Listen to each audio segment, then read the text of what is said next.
Markus 10. Kemudian Yesus meninggalkan tempat itu. Dia pergi ke daerah Yudea dan daerah di seberang sungai Yordan. Orang ramai berkumpul lagi di sekeliling Yesus, dan seperti biasa, Yesus mula mengajar mereka. Beberapa orang Farisi datang hendak memberangkap dia. Mereka bertanya, "Menurut Taurat kita, bolehkah orang menceraikan isteri?" Yesus menjawab dengan bertanya. Apakah perintah yang diberikan oleh Musa kepada kamu? Mereka menjawab, Musa membenarkan seseorang menceraikan isterinya asal menulis surat cerai. Yesus berkata kepada mereka, Musa menulis perintah itu kerana kamu terlalu sukar diajar. Tetapi pada mula-mulanya, pada waktu Allah menciptakan manusia, ada dikatakan bahawa Allah menjadikan mereka lelaki dan perempuan. Itulah sebabnya seorang lelaki meninggalkan ibu bapanya lalu bersatu dengan isterinya, dan kedua-duanya menjadi satu. Dengan demikian, mereka bukan lagi dua orang, tetapi satu. Oleh itu, mereka yang telah disatukan oleh Allah tidak boleh dipisahkan oleh manusia. Setelah mereka pulang ke rumah, pengikut-pengikutnya bertanya kepada Yesus tentang hal itu. Yesus berkata kepada mereka, Seorang lelaki yang menceraikan isterinya lalu berkahwin dengan wanita lain, berzina terhadap isterinya yang pertama. Demikian juga, seorang wanita yang menceraikan suaminya lalu berkahwin dengan lelaki lain pun berzina. Beberapa orang membawa kanak-kanak kepada Yesus supaya Yesus meletakkan tangannya pada kanak-kanak itu dan memberkati mereka. Tetapi pengikut-pengikutnya memarahi mereka. Ketika Yesus nampak hal ini, dia marah lalu berkata kepada pengikut-pengikutnya, Biarlah kanak-kanak itu datang kepadaku. Jangan larang mereka, kerana orang seperti inilah yang menikmati pemerintahan Allah. Ingatlah, orang yang tidak menyambut pemerintahan Allah seperti seorang kanak-kanak tidak dapat menikmati pemerintahan Allah. Lalu Yesus memeluk semua kanak-kanak di situ. Kemudian dia meletakkan tangannya pada tiap-tiap anak dan memberkati mereka. Ketika Yesus meneruskan perjalanannya, seorang lelaki berlari ke arah Yesus. Dia sujud di hadapan Yesus lalu bertanya, Guru yang baik, apakah yang harus saya lakukan supaya beroleh hidup sejati dan kekal? Mengapa kamu mengatakan aku baik? Tanya Yesus. Tiada seorang pun yang baik kecuali Allah. Kamu tahu akan hukum Allah. Jangan membunuh, jangan berzina, jangan mencuri, jangan berikan kesaksian palsu, jangan menipu. Hormatilah ibu bapamu. Guru, Kata orang itu, sejak muda saya telah menurut semua hukum itu. dengan penuh kasih, Yesus memandang orang itu lalu berkata, Tinggal satu perkara sahaja yang perlu kamu lakukan. Pergilah jual segala yang kamu miliki. Berikan wangnya kepada orang miskin. Maka kamu akan beroleh harta di syurga. Kemudian marilah, ikutlah aku. Apabila orang itu mendengar kata-kata Yesus, mukanya muram.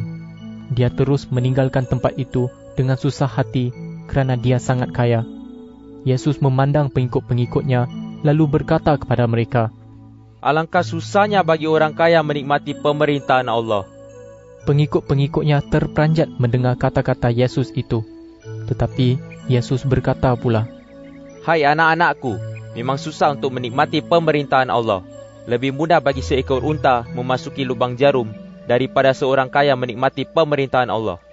Pengikut-pengikut Yesus hairan mendengar kata-kata itu. Lalu mereka bertanya sesama sendiri, Jika demikian, siapakah yang boleh diselamatkan? Yesus memandang mereka lalu menjawab, Hal ini mustahil bagi manusia, tetapi tidak mustahil bagi Allah, kerana Allah dapat melakukan segala perkara. Lalu Petrus berkata, Lihatlah, kami sudah meninggalkan segala-galanya lalu mengikut guru. Betul, kata Yesus. percayalah kepadaku. Sesiapa yang meninggalkan rumah tangganya, atau saudara lelakinya, atau saudara perempuannya, atau ibunya, atau bapanya, atau anak-anaknya, atau ladangnya, kerana aku dan kerana berita baik itu, akan menerima lebih banyak lagi pada zaman ini. Orang itu akan menerima 100 kali ganda rumah, saudara lelaki, saudara perempuan, ibu, anak-anak, ladang, dan juga penganiayaan. Pada zaman yang akan datang, orang itu akan beroleh hidup sejati dan kekal. Tetapi banyak orang yang sekarang ini terdahulu akan menjadi yang terakhir, dan yang sekarang ini terakhir akan menjadi yang terdahulu. Yesus dan pengikut-pengikutnya sedang dalam perjalanan ke Yerusalem. Yesus berjalan di hadapan, sementara pengikut-pengikutnya mengikutinya dengan cemas. Orang ramai yang mengikut mereka pun takut. Sekali lagi, Yesus memanggil pengikut-pengikutnya ke tepi, lalu berkata kepada mereka tentang apa yang akan berlaku terhadap dirinya. Dengarlah, Katanya, kita sekarang sedang menuju ke Yerusalem. Di situ anak manusia akan diserahkan kepada para ketua imam dan guru Taurat. Mereka akan menjatuhkan hukuman mati kepadanya, lalu menyerahkan dia kepada orang bukan Yahudi. Mereka akan menggolok-olok dia, meludahi dia, menyesat dia dan membunuh dia. Tetapi selepas 3 hari, dia akan bangkit semula. lalu Yakobus dan Yohanes, anak-anak Zebedeus, datang kepada Yesus. Guru, Kata mereka, ada satu perkara yang kami hendak guru lakukan untuk kami. Apakah yang kamu mahu aku lakukan untuk kamu? tanya Yesus. Mereka menjawab, Apabila guru bertakhta dalam kemuliaan, benarkanlah kami duduk di sebelah kanan dan kiri guru. Yesus berkata kepada mereka, Kamu tidak mengetahui apa yang kamu minta. Sanggupkah kamu minum dari cawan penderitaan yang akan aku minum? Sanggupkah kamu mengalami baptisan penderitaan yang akan aku alami?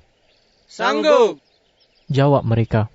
Yesus berkata kepada mereka, Memang kamu akan minum dari cawan penderitaan yang akan aku minum, dan kamu akan mengalami baptisan penderitaan seperti yang akan aku alami. Tetapi aku tidak berhak menentukan orang yang akan duduk di sebelah kanan atau kiriku. Allah yang menentukan siapa orangnya yang akan duduk di tempat itu. Ketika 10 orang pengikutnya yang lain mendengar hal itu, mereka marah terhadap Yakobus dan Yohanes. Yesus memanggil mereka semua, lalu berkata, Kamu tahu bahawa para penguasa bangsa yang tidak mengenal Allah menindas rakyat. Para pemimpin mereka selalu menekan rakyat. Tetapi tidak demikian halnya dengan kamu. Jika seorang antara kamu hendak menjadi besar, dia harus melayani orang lain. Jika seorang antara kamu hendak menjadi yang pertama, dia harus menjadi hamba kamu semua. Anak manusia tidak datang untuk dilayani. Dia datang untuk melayani orang serta menyerahkan nyawanya untuk membebaskan banyak orang. Mereka tiba di Yeriko. Ketika Yesus meninggalkan kota itu dengan pengikut-pengikutnya dan orang ramai, ada seorang buta yang duduk minta sedekah di pinggir jalan. Namanya Bartimius, anak Timius. Apabila orang buta itu mendengar bahawa yang sedang lalu di situ adalah Yesus orang Nazaret, dia mula berseru, Yesus, anak Daud, kasihanilah hamba. Orang ramai memarahi dia dan menyuruh dia diam. Tetapi lebih keras lagi dia berseru, Anak Daud, kasihanilah saya. Yesus berhenti lalu berkata, Panggillah dia. Mereka memanggil orang buta itu. Jangan kecil hati. Kata mereka. Bangunlah, Yesus memanggil kamu. Orang buta itu pun melempar jubahnya lalu melompat dan pergi kepada Yesus. Yesus bertanya kepadanya, Apakah yang kamu mahu aku lakukan untukmu? Orang buta itu menjawab, Guru, saya ingin melihat. Pergilah. Kata Yesus. Kamu sembuh kerana kamu percaya kepadaku. Pada saat itu juga orang itu dapat melihat. Lalu dia mengikut Yesus di jalan.